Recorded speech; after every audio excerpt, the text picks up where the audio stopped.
Very good morning, children. This is our third part for our chapter Government Budget. We have completed so far 2 videos, and in those 2 videos we have covered the objectives of government budget, and in the second video we have covered the components of the government budget. Now the budget deficit. हमने पढ़ा था कि budget जो होते हैं वो 3 तरह के होते हैं, बैलेंस्ड भी हो सकता है, सरप्लस भी हो सकता है, डेफिसिट भी हो सकता है। तो डेफिसिट में हमने पढ़ा था खर्चे ज़्यादा हैं, तो देखो यही लिख रखा है व्हेन बजट यानी सरकार के खर्चे ज़्यादा हैं इनकम से। बजट रिसीट का मतलब क्या होता है? इनकम। तो 3 तरह के डेफिसिट सामने आते हैं, रेवेन्यू डेफिसिट, फिस्कल डेफिसिट और प्राइमरी डेफिसिट। रेवेन्यू डेफिसिट देखिए क्या लिखा है। रेवेन्यू डेफिसिट क्या होता है? जब हमने पढ़ा था ना कि बजट के कंपोनेंट्स में हमने पढ़ा था जो बजट रिसीट्स थी 2 तरह की थी, रेवेन्यू रिसीट्स और कैपिटल रिसीट्स। हमने पढ़ा था जो बजट एक्सपेंडिचर थे वो दो तरह के थे, रेवेन्यू एक्सपेंडिचर और कैपिटल एक्सपेंडिचर। तो इधर इस वाले में दोनों ही कैपिटल वाले हट गए। अगर रेवेन्यू एक्सपेंडिचर में से आप रेवेन्यू रिसीट्स को माइनस करें तो रेवेन्यू डेफिसिट कैलकुलेट हो जाएगा। दोबारा से एक बार समझिए, रेवेन्यू एक्सपेंडिचर मतलब खर्चे रेवेन्यू वाले। ये कौन से खर्चे थे? रेवेन्यू वाले वो खर्चे थे जिसमें ना तो एसेट बना था और ना तो लायबिलिटी कम हुई थी। और रेवेन्यू रिसीट्स कैसी रिसीट्स थी बताओ? ऐसे खर्चे, बताओ क्या याद आ रहा है? तो एक बार दोबारा से हम पीछे से देखेंगे। रेवेन्यू रिसीट्स भी इनकम है। पहली बात तो रिसीट्स क्या होती हैं? That is the income of the government. तो ऐसी इनकम जिसमें जो ना तो एसेट को रिड्यूस करके हुई और ना तो लायबिलिटी क्रिएट करके हुई। देखो इसको दोबारा से दिखा देता हूं मैं तुम्हारे को, हमने जो पढ़ रखा है रेवेन्यू एक्सपेंडिचर।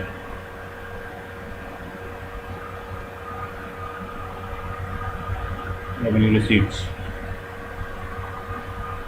ना तो लायबिलिटी क्रिएट करा, ऐसी इनकम हुई ना, ना तो लायबिलिटी क्रिएट करी और ना तो एसेट को रिड्यूस किया। तो ये सब जब यहाँ क्लासीफाई कर दिया जाएगा, कैलकुलेट कर लेंगे। नंबर्स होते हैं, आगे जाके एक न्यूमेरिकल भी आपको दिखाऊंगा मैं। तो नंबर से कैलकुलेशन आ रही है, खर्चे कहाँ करें, इनकम कहाँ से, और खर्चों में से इनकम को माइनस कर दो तो जो बचेगा उसको डेफिसिट बोलेंगे क्योंकि खर्चा ज़्यादा है। इसीलिए सेकंड पार्ट में लिख रखा है it is the excess of government total revenue expenditure. ये सरकार का एक्सेस में मतलब ज़्यादा है खर्चे over the receipts, over the income. तो फिर पूरे कहाँ से होते हैं? ये तो बात ही गलत बोल दी, खर्चे ज़्यादा है इनकम से। बोली तो मैंने बोला बार बार इंडिविजुअल, सरकार को तो मैक्रो लेवल पे हो रहा है, तुम घर पे भी तो सोच सकते हो। कई बार ऐसा होता है कि इनकम से ज़्यादा खर्चे हो जाते हैं, तो क्या करते हो? बोरिंग करते हैं, लोन बोलते हैं, जैसे home loan, personal loan, car loan, कितनी तरह के लोन होते हैं, सभी लेते हैं। सरकार भी लोन लेती है। देखो क्या लिखा, it indicates government is spending more than the current income. ये समझ में आ गया उनका। It implies the government has to finance it through capital receipts. ये भी हो सकता है कि उनको कैपिटल रिसीट्स के थ्रू, जो इसमें बोरोइंग आ जाएगी। देखो लिख रहा है एग्जाम्पल, बोरोइंग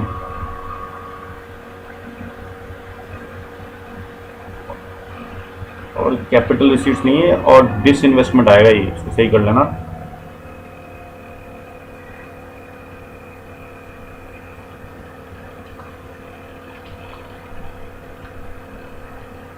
आ गया? सरकार क्या करेगी? उनको फाइनेंस का मतलब उनको फंड्स जो हैं लोन की फॉर्म में मिल सकते हैं, क्योंकि रेवेन्यू में तो डेफिसिट में चलेगा ना। अभी बचा तो कैपिटल वाला है, उधर के 2 कंपोनेंट बचे हैं। तो कैपिटल वाले में भी एक्सपेंडिचर है, कैपिटल वाले में भी रिसीट्स हैं। तो एक बार वो एक्सपेंडिचर उनका छोड़ दो, लेकिन हाँ वहाँ से पैसा जो है कैपिटल रिसीट, जो कि बोरोइंग यानी उधार से कैपिटल वाले कैटेगरी है, और डिसइन्वेस्टमेंट यानी अपने शेयर्स को प्राइवेट सेक्टर को देने से, या एक ये होता है कि आउटराइटली सेल कर देना अपने एसेट को। तो रिडक्शन इन एसेट है एक तरह का एक्चुअली। तो borrowing will result in increase revenue expenditure, और बोरोइंग करोगे तो उससे रेवेन्यू एक्सपेंडिचर आपका बढ़ेगा ही, क्योंकि इंटरेस्ट पेमेंट वाला कंपोनेंट है वो रेवेन्यू एक्सपेंडिचर में। अभी देखो क्या है कि इसको पहली बार पढ़ते हैं तो कंफ्यूजन होने लग जाता है, क्योंकि एक जैसा 4 टर्म्स एक जैसी आ गई। कौन कौन सी? Revenue receipts, revenue expenditure, capital receipts, capital expenditure. तो कंफ्यूजन होने लगता है। ये एक दो बार आप इस स्लाइड को सुनेंगे, एक दो बार इसको पढ़ोगे तो समझ में आने लग जाएगा, पर बैठ के पढ़ना पड़ेगा, कोशिश करनी पड़ेगी। पहली बार में कंफ्यूजन क्रिएट होने लग जाता है, समझ में आना बंद हो जाता है, क्योंकि एकदम से टर्म ही रिकॉल नहीं हो पाती है। तो रिकॉल के लिए तो याद करनी पड़ेगी ना इनको। मैंने 4 बताएं, कौन कौन से बताएं? Revenue receipts, revenue expenditure, capital receipts, capital. इनकी 4 की डेफिनेशन सबसे पहले याद करो और इन चारों के एग्जाम्पल याद करो, तब तो कुछ समझ। इसीलिए इंटरेस्ट पेमेंट जो है वो रेवेन्यू एक्सपेंडिचर में आया है, मैंने इसीलिए दोबारा से आपको रिवाइज कराया। इंटरेस्ट पेमेंट का मतलब है इसका कोई कैपिटल से मतलब नहीं है, इसका कोई आप रीपेमेंट नहीं करो लोन का, इंटरेस्ट पेमेंट तो करते रहो। तो ये खर्चा तो है ही ना, लेकिन इंटरेस्ट पेमेंट तो अगर आपने और बोरिंग कर ली क्योंकि डेफिसिट में चले गए, रेवेन्यू डेफिसिट क्या कह रहा है? डेफिसिट है यानी खर्चे ज्यादा है, तो लोन ले रहे हो और लोन ले लिया तो और इंटरेस्ट पेमेंट, यही तो कह रहा है इस पॉइंट में, more revenue deficit. Borrowed funds leads to inflationary situation, क्योंकि अगर बोरो करा है तो सरकार खर्चे तो कर रही है, तभी तो हम कह रहे हैं ना खर्चे ज्यादा है। खर्चे ज्यादा कर रहे हो एक तरफ, तो इन्फ्लेशन की स्थिति अराइज होने की, क्योंकि उससे इनकम बढ़ेगी ना इकोनॉमी में। सरकार का अगर खर्चा है तो इकोनॉमी का तो इनकम है ना, जो फैक्टर्स हैं जो हमारे जैसे जो इकोनॉमी का पार्ट है उनकी इनकम बढ़ेगी। और कैसे बढ़ेगी? छोटा सा एग्जांपल देता हूं। जैसे सरकार अगर, जैसे अभी हम देखें यहाँ आप जोटवाड़ा का एग्जांपल ले लो, एक ओवरब्रिज बना रहे हो, कहाँ बना रहे हैं सबको ध्यान है? क्यों बना रहे हैं ये भी ध्यान है? चलो, क्या ऐसे बनता है? फ्री में बन रहा है वो, कई हजार करोड़ का वो भी एक प्रोजेक्ट है। तो फिर अगर सरकार ने खर्चे किए तो इनकम किसकी हो गई? जो वो ठेकेदार, सरकार सारा काम थोड़ी खुद करती है, वो आगे प्राइवेट सेक्टर को देती है। तो कई तरह के ठेकेदार उसमें जो काम कर रहे हैं और उनके अंडर में और लोग काम कर रहे हैं। अल्टीमेटली क्या हो रही है? That funds are being injected into the economy of Rajasthan. Rajasthan की इकोनॉमी में, स्पेसिफिकली जयपुर में फंड्स को इंजेक्ट किया जा रहा है। और अगर इन्फ्लेशन की सिचुएशन अराइज का मतलब इनकम, ऐसा मानो कि इनकम ज्यादा यानी डिमांड ज्यादा कर रहे हैं, तो और ज्यादा इनकम होगी तो और ज्यादा डिमांड करेंगे, तो इन्फ्लेशनरी सिचुएशन अराइज होने की। तो अभी छोड़ दो जयपुर को, जोड़वाड़ा को, वापस से इकोनॉमी पे आ जाओ। हम तो मैक्रो पढ़ रहे हैं, तो ये छोटा सा मुझे एग्जांपल इसलिए देना पड़ रहा है ताकि हमको थोड़ा सा समझ में आए। ये एग्जांपल यूजफुल नहीं है, ये सिर्फ समझने के पर्पज से थोड़ा सा हम ट्रैक पे आ जाएं यूजफुल होते हैं, अदरवाइज लिखने के पर्पज से नहीं होते हैं। लिखने के पर्पज से तो आपको यही बताने पड़ेंगे जो एग्जांपल इसमें चल रहे हैं, वो हमारे सब में चल ही रहे हैं। इसमें कितने सारे एग्जांपल आए थे, ये देखो, ये देखो एग्जांपल, ये देखो एग्जांपल, ये देखो एग्जांपल, ये देखो एग्जांपल। तो याद करना पड़ेगा ना इनको। 2-4 बार स्लाइड को घुमाओगे तो भी तभी तो याद रहेंगे ना, हम रिवाइज करेंगे तभी तो होगा। ये तो तीसरा वीडियो है, इसमें तो हम पहले कवर कर चुके हैं हम, तो थोड़ा बहुत हमारे को समझ में आएगा। लास्ट पॉइंट क्या है? Revenue deficit can be reduce, इसको कम किया जा सकता है। कैसे कम करेंगे? सिंपल सी बात है ना, कॉमन सेंस से खर्चे कम कर दो और टैक्सेस यानी इनकम बढ़ा दो। समझ में आगे? सिंपल से कंसेप्ट है, तो ये तो कॉमन सेंस है। खर्चे कम करने हैं और रेवेन्यू जो हमारा आ रहा था, जो इनकम कम होती है, टैक्सेस बढ़ा दो। ये सबसे इंपॉर्टेंट है। सेकंड वाला फिस्कल डेफिसिट, फिस्कल डेफिसिट अब ये टोटल वाला है, वो पहले वाले में सिर्फ रेवेन्यू वाले कंपोनेंट्स को ले रहा था, अभी टोटल ले रहा है। ये देखो, टोटल एक्सपेंडिचर क्या होते हैं? 2 तरह के होते हैं, एक तो रेवेन्यू एक्सपेंडिचर और इसको याद आ रहा है कैपिटल एक्सपेंडिचर।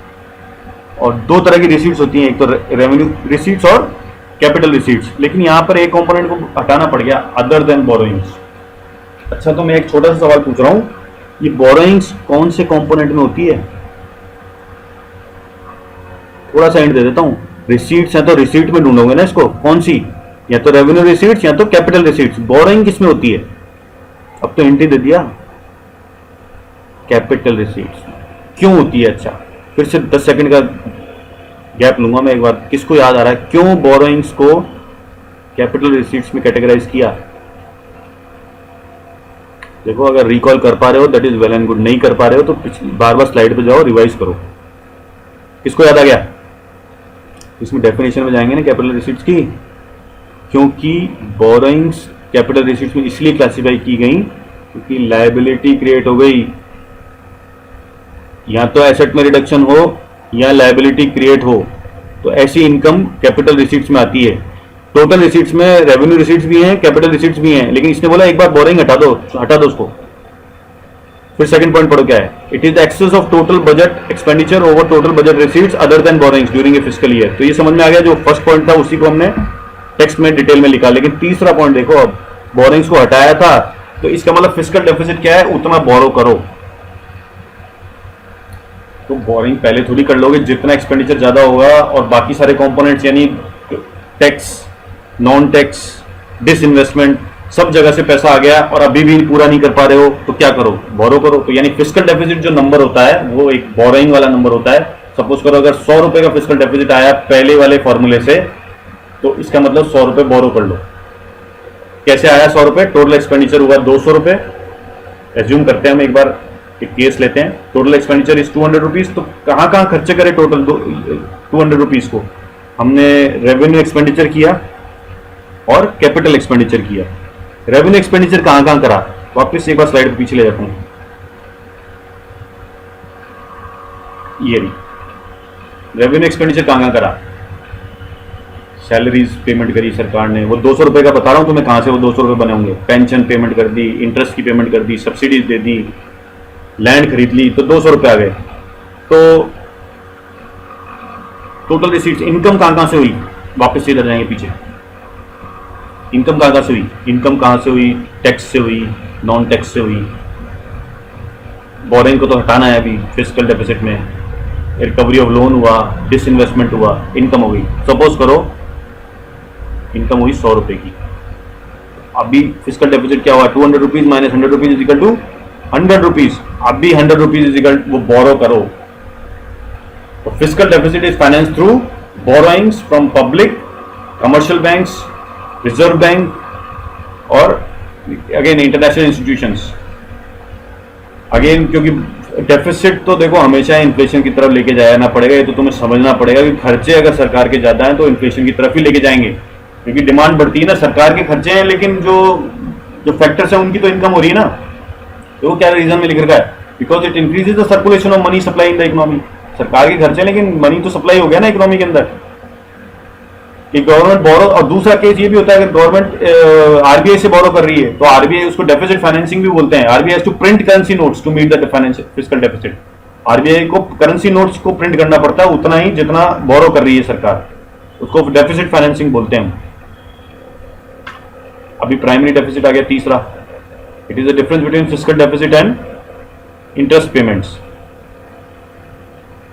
तो ये करंट सिचुएशन को पता करने के लिए होता है प्राइमरी डेफिसिट। मतलब अगर हम बोले फिस्कल डेफिसिट माइनस इसका फॉर्मूला है ये इंटरेस्ट पेमेंट। सपोज करो प्राइमरी डेफिसिट 0 हो गया, यानी कि 100 आ रहा था ना हमारा फिस्कल डेफिसिट, और इंटरेस्ट पेमेंट भी अगर हम बोलें कि 100 आ रहा है, इसका मतलब प्राइमरी डेफिसिट कितना हो गया, 0। इसका मतलब ये समझ में आया सारा का सारा जो डेफिसिट जिस वजह से आ रहा है, डेफिसिट का मतलब है expenditure is more than the income.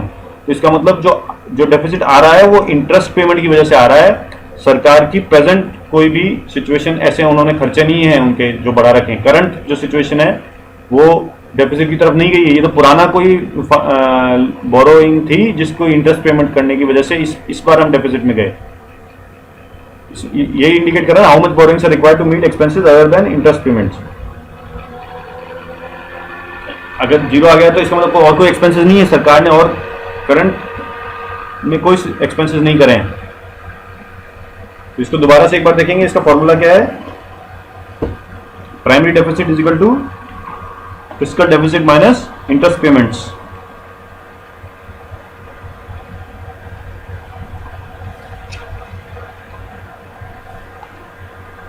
तो अभी हमारे को क्या समझ में आया, तो एग्जिस्टिंग एक्सपेंसेस जो हैं वो अभी समझ में आ रहा है ना, कि अगर प्राइमरी डेफिसिट 0 है it means that government has to borrow only to meet the interest payments। सिर्फ इंटरेस्ट पेमेंट के लिए बोरो करना है। एंड दूसरी क्या इंप्लीकेशन आ रही है, it is not adding to the existing loans. उन्होंने कुछ ऐड नहीं करा तो पिछला इंटरेस्ट पेमेंट की वजह से ये डेफिसिट हो गया, अदरवाइज इस बार गवर्नमेंट ने कोई एक्सपेंसेस एक्स्ट्रा ना करके एग्जिस्टिंग लोन्स कोई क्रिएट नहीं करे हैं। ये लोन तो सिर्फ इंटरेस्ट पेमेंट की वजह से लेना पड़ रहा है। तो थोड़ा बहुत हमारे को समझ में आया, एक दो बार रिवाइज करेंगे तो अच्छी तरह समझ में आ जाएगा, आगे क्वेश्चन करेंगे तो और अच्छी तरह समझ में आ जाएगा। ये आ गया बोर्ड के सवाल। पहला सवाल क्या है, which of the following is not a non tax revenue receipt. तो रेवेन्यू रिसीट दो तरह की होती है, टैक्स और नॉन टैक्स। ये कह रहा है कि इसमें से ऐसी कौन सी नहीं है जो नॉन टैक्स नहीं है। तो इसका मतलब क्या है, नॉन टैक्स तो 4 ऑप्शन दे रखे हैं 1 मार्क के लिए। इस साल बोर्ड के एग्जामिनेशन में पूछा गया ये सवाल। दूसरा सवाल, state whether the following statement is true और फॉल्स। ये तो क्योंकि 1 मार्क के लिए तो इसमें से ट्रू और फॉल्स ही बताना है, रीजन नहीं देना है। स्टेटमेंट क्या है ये आपको पढ़ के बताना है, वेदर ट्रू और फॉल्स। तीसरा, primary deficit can be zero, अभी अभी हमने बात करी थी, इफ कब जीरो होगा, ये 4 ऑप्शन दे रखे हैं। और चौथा है एक न्यूमेरिकल छोटा सा 3 मार्क्स के लिए इस साल पूछा गया था, कैलकुलेट करवा रहा है रेवेन्यू डेफिसिट। तो रेवेन्यू डेफिसिट का मतलब क्या है, इसका फॉर्मूला क्या है, revenue expenditure minus revenue receipts. इसी तरह फिस्कल डेफिसिट, फिस्कल वाले में क्या आता है, दोबारा से देखते हैं, एक बार थोड़ा सा हिंट दे देता हूं मैं। फिस्कल वाला है total expenditure minus total receipts other then borrowings. तो ये फॉर्मूला यूज करना है। रेवेन्यू में क्या आएगा, revenue expenditure minus revenue receipts. तो ये इन दोनों फॉर्मूले को यूज करते हुए ये क्वेश्चन को आपको अटेम्प्ट करना है। पर्टिकुलर्स आपको दे रखे हैं, there are 7 particulars given, you have to use these numbers and try to calculate revenue deficit and fiscal deficit. And for this year it was asked in the board examination for 3 marks in all the 3 sets. ये 3 set के सवाल आपको थोड़ा practice करानी शुरू करा दी है मैंने। बोर्ड के 3 सेट होते हैं और तीनों सेट में ये सिर्फ नंबर को चेंज किया गया था, अमाउंट को, और ये सवाल पूछा गया था। उसके बाद एक्सरसाइज के कुछ सवाल करेंगे, वो तो इस साल के हैं, ये कुछ पिछले साल के कुछ सवाल हैं। पहला सवाल क्या है, give 2 examples of non tax revenue receipts. आपको एग्जांपल बताने हैं, capital receipts, direct taxes, indirect taxes, revenue expenditure, capital expenditure. सबके 2-2 एग्जांपल लिखने हैं आपको कॉपी के अंदर। Second, what is revenue expenditure, simple सा फॉर्मूला है, सॉरी ये तो डेफिनेशन है, वही आपको उससे बताना है, लायबिलिटी और एसेट से। तीसरा है व्हाट इज कैपिटल एक्सपेंडिचर। चौथा है what are revenue receipts, mention 2 sources, यानी 2 एग्जांपल बताने हैं। पांचवा है differentiate between direct tax and indirect tax, ये स्लाइड में भी लिखवा रखा है। 6th है डिफाइन सरप्लस गवर्नमेंट बजट, ये भी स्लाइड में है। Question number 7, why is payment of interest है रेवेन्यू एक्सपेंडिचर। तो डेफिनेशन लिखनी है आपको, पहले तो आइडेंटिफाई करना रेवेन्यू एक्सपेंडिचर, उसकी डेफिनेशन बतानी है, तो आपको समझ में आ जाएगा पेमेंट ऑफ इंटरेस्ट को क्यों रेवेन्यू एक्सपेंडिचर बोलते हैं। तो डेफिनेशन लिखनी है, हिंट दे दिया मैंने। Question number 8, why are borrowings, again definition लिखनी है कैपिटल रिसीट्स की। Question number 9, what is primary deficit, अभी अभी पढ़ा है हमने। Question number 10, differentiate between revenue receipts and capital receipts in a government budget, sorry, समझ में आ गया। Question number 11, distinguish between revenue expenditure and capital expenditure. Definition सही है और एग्जांपल साथ में लिखने हैं, 2 पॉइंट्स में करना होता है, ये 3-3 मार्क के सवाल हैं ये वाले। What is fiscal deficit. Question number 13, अब ये ऑब्जेक्टिव से आ गया, explain the allocation of resources, objective of government budget. तो इसको एलोकेशन ऑफ रिसोर्सेज ज्यादा जो सही सवाल ये बनेगा वो क्या है, री एलोकेशन हो जाएगा, री एलोकेशन ही होता है ये। उसके बाद explain the redistribution of income, वो इनकम इनक्वालिटीज वाला जो ऑब्जेक्टिव था वो लिखना है। Question number 15, giving reason classify the following into revenue receipts and capital receipts. तो आपको ये कितने हैं, 6 हैं, 6 एग्जाम्पल हैं। अब आपको पता करना है ये रेवेन्यू रिसीट का है या कैपिटल रिसीट का है, और साथ में रीजन में डेफिनेशन लिखनी है। अगर रेवेन्यू रिसीट में है तो रेवेन्यू रिसीट की लिखनी है, कैपिटल रिसीट में तो कैपिटल, तो वो रीजन है, एक्चुअली डेफिनेशन ही रीजन है। क्वेश्चन नंबर 16 एक बार पढ़ के बताता हूँ, रिकवरी ऑफ लोन्स। दूसरा क्या है, profits of public sector undertakings. तो आपको ये दिमाग लगाना, एसेट और लायबिलिटी से दिमाग लगाना। एक बार borrowings, corporation tax, dividend on investment made by government, sale of share of public sector undertakings. Question number 16, explain economic stability as an objective of government budget. तो ये आपको 16 सवाल ये करने हैं और 4 सवाल ये करने हैं, और ये इंस्ट्रक्शन है, ये हर बार दिए जाते हैं, लेकिन इस बार 2-3 इंस्ट्रक्शन और जुड़ गए। पहली इंस्ट्रक्शन तो बार बार दी जा रही है, write the slides as notes in macro economics notebook. दूसरी इंस्ट्रक्शन है do exercise questions in notebook.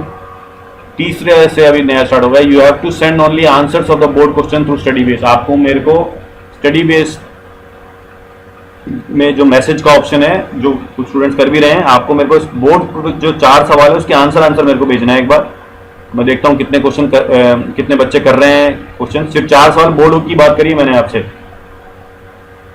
और चौथा है answer key to the board questions will be provided to you after your attempt. जिनके आ जाएंगे मैं उनको आंसर की प्रोवाइड कर दूंगा चारों क्वेश्चंस की। And if there is an out you can ask through, वही मैसेज वाला तो अब तो सबको समझ में आ ही गया, एक मैसेज ऑप्शन होता है जिससे आपके मैसेज मेरे तक पहुंचते हैं और मैं भी आपको रिवर्ट बैक कर सकता हूं। So we have completed this chapter, so you have to revise this chapter, try to understand the definitions। बहुत सिंपल है, चार मैंने बताया definitions हैं जो सबसे इंपॉर्टेंट है। Revenue receipts, capital receipts, revenue expenditure, capital expenditure, ये कॉम्पोनेंट में से पढ़ने हैं, ऑब्जेक्टिव पढ़ने हैं, चार ऑब्जेक्टिव वहाँ हैं। और अब चार ये जो सवाल बोर्ड के हैं उनके आंसर मेरे को एक बार आप सॉल्व करके भेजेंगे। सिर्फ आंसर भेजना है, पूरी मेरे को शीट नहीं चाहिए आपकी, सिर्फ आंसर्स, क्योंकि उसमें से जो क्या है ये तीन तो ऑब्जेक्टिव टाइप ही हैं, एक आपको सॉल्व करके आंसर लिखना है। तो देखते हैं कितनों के आंसर सही होते हैं गलत होते हैं। तो एक छोटा सा एक टेस्ट है आपका। Thank you and God bless you.